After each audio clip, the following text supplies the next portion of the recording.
Olá, eu sou Patrícia de Napoli e vou apresentar para vocês a minha pesquisa de estágio básico 2, orientada pelo professor Márcio Borges Moreira, que teve como estudo o efeito do tipo de conteúdo das histórias em quadrinhos nas atitudes com relação à inclusão de pessoas autistas no ambiente escolar. Bom, o autismo é um transtorno do neurodesenvolvimento e denominado no DSM-5 como transtorno do espectro autista, ou TEA. E ele envolve uma gama de diferentes características, com problemas de socialização, comunicação, inteligência, comportamentos repetitivos.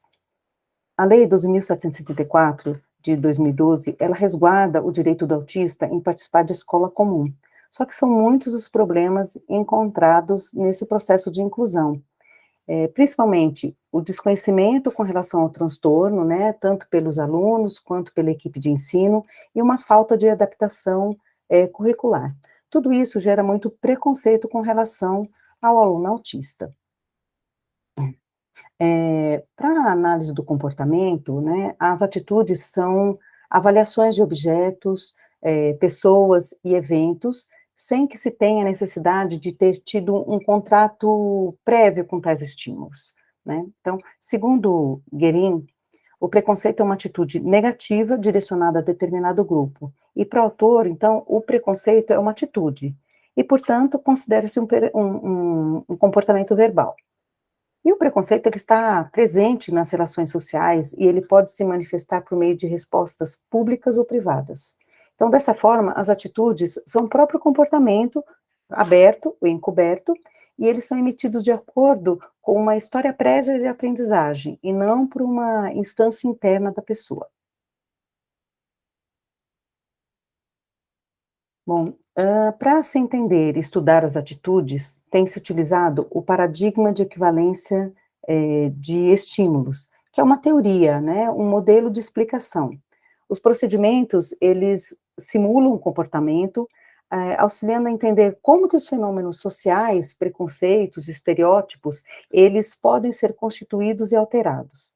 Eles trazem que as avaliações das pessoas, né, eventos, objetos, eles podem surgir a partir de uma série de relações arbitrárias, e não somente a partir da experiência direta com esses estímulos.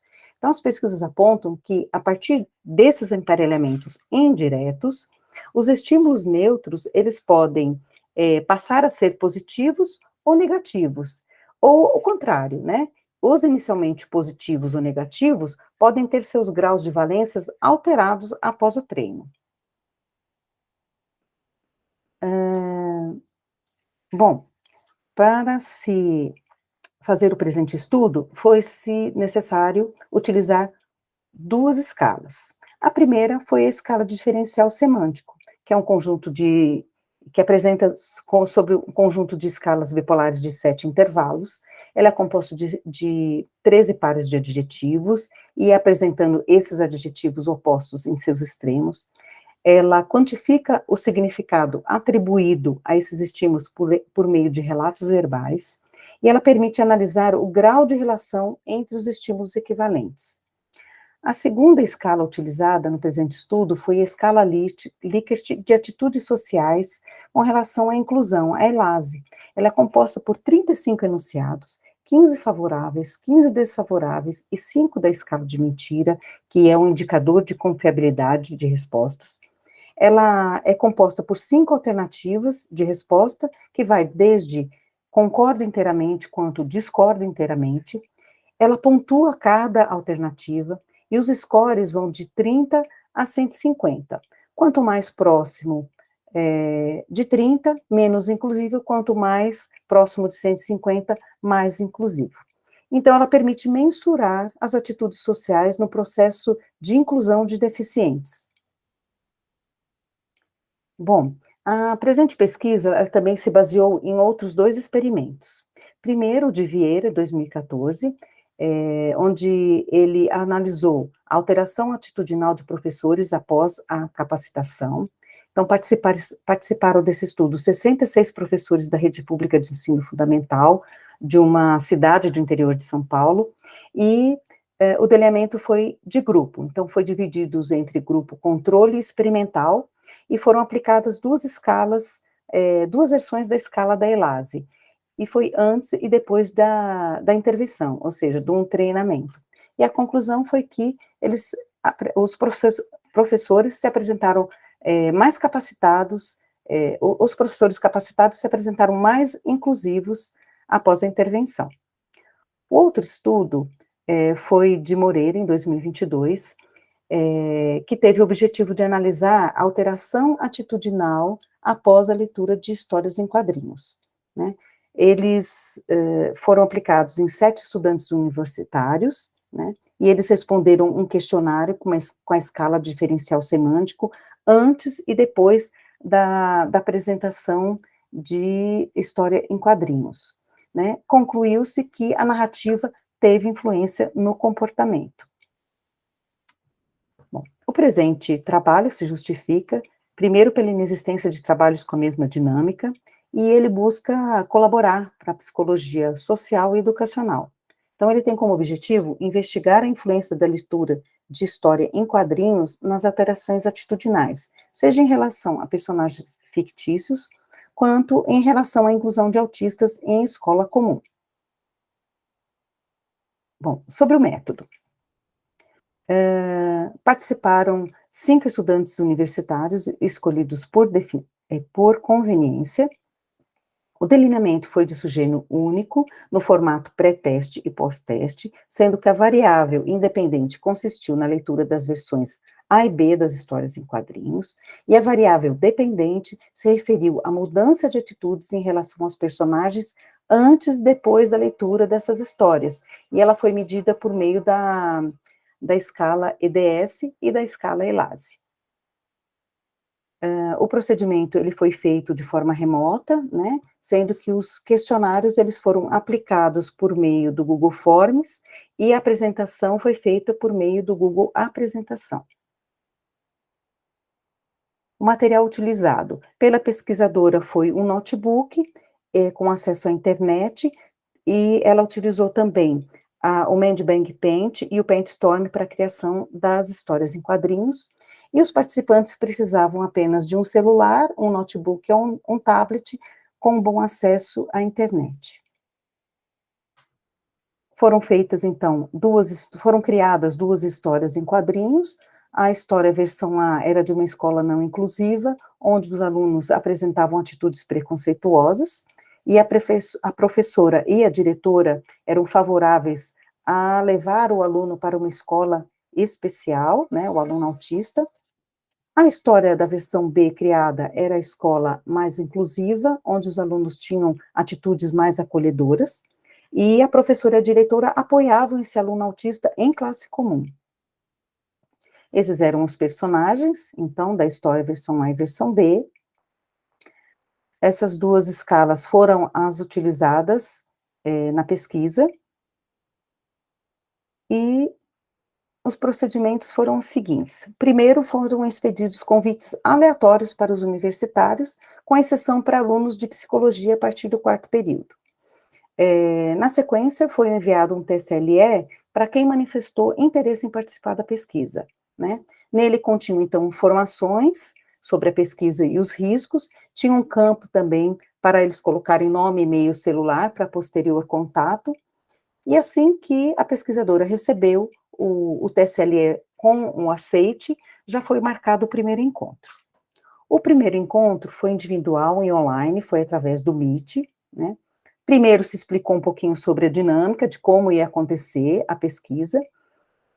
Na sequência, se enviou os 2 forms com as 2 escalas, via chat do Meet, e foi solicitado que eles respondessem esses forms.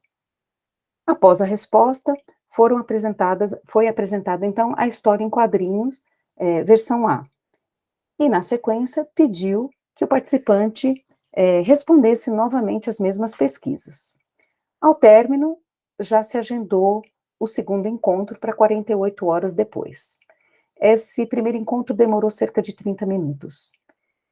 Já o segundo encontro, né, foram repetidos os mesmos procedimentos do primeiro, só que foi feita a apresentação da história em quadrinhos versão B. Bom, a coleta de dados foi feita entre o dia 9 e 17 de maio de 2022. Para análise dos dados da IDS, foi feita a inversão dos pares de adjetivo do positivo para o negativo e o ajuste da escala para o intervalo de -3 a 3, conforme indica a literatura. A análise dos dados da IDS foi feita a partir da inversão dos enunciados desfavoráveis do negativo para o positivo, foi feita a disposição da escala de 0 a 5 pontos, e somaram-se os scores obtidos no pré-teste e no pós-teste. Bom, observa-se nesses gráficos a avaliação do participante 3, na IDS, com relação à história A, que era não inclusiva. Então, na figura, podemos observar, primeiro, as linhas azuis são as avaliações no pré-teste, a linha vermelha, as avaliações do pós-teste, o eixo Y traz, então, as avaliações, o eixo X, os adjetivos, e mais abaixo, na figura, estão expostos os 5 personagens. O que observou-se? Então, uma mudança de atitude após a leitura da história em quadrinho versão A. Como era uma história não inclusiva, se esperava que os participantes tivessem uma avaliação mais negativa no pós-teste, e isso ocorreu, né? Podemos destacar aqui o resultado, né, do personagem 1 e da avaliação do personagem 2, onde vocês notam essas diferenças, de pré-teste para o pós-teste. E esse resultado foi o encontrado similarmente para todos os participantes, os 5 participantes.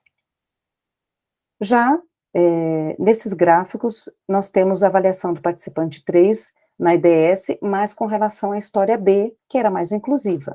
Então, percebemos também mudanças de atitude, né, mas por se tratar de uma história mais inclusiva, já esperávamos que respostas mais positivas no pós-teste, e é o que ocorreu, né, e podemos destacar isso, destacar os gráficos com relação ao personagem 3 e ao personagem 4. Da mesma maneira, tivemos um resultado similar em todos os participantes.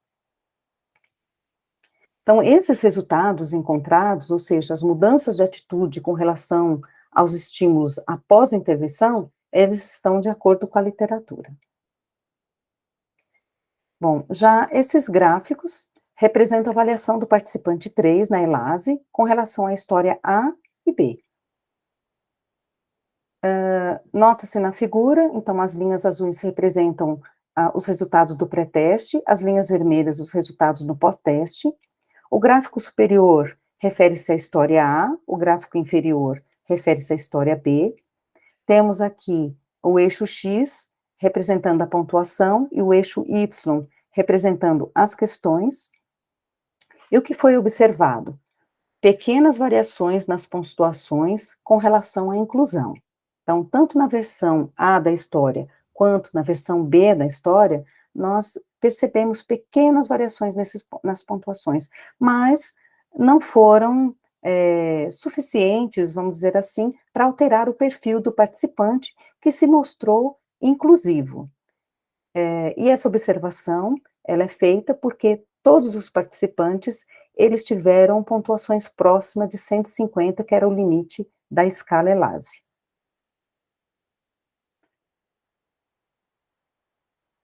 Bom, os resultados encontrados, então, na ELASE, então, essas não mudanças de atitude, né, elas devem ser levadas em consideração 2 aspectos. Primeiro, o perfil dos participantes, né, que eram universitários esclarecidos sobre as questões inclusivas, e um outro ponto é a tendência, né, que as pessoas têm a dar respostas socialmente desejáveis, e isso pode ter influenciado nos resultados.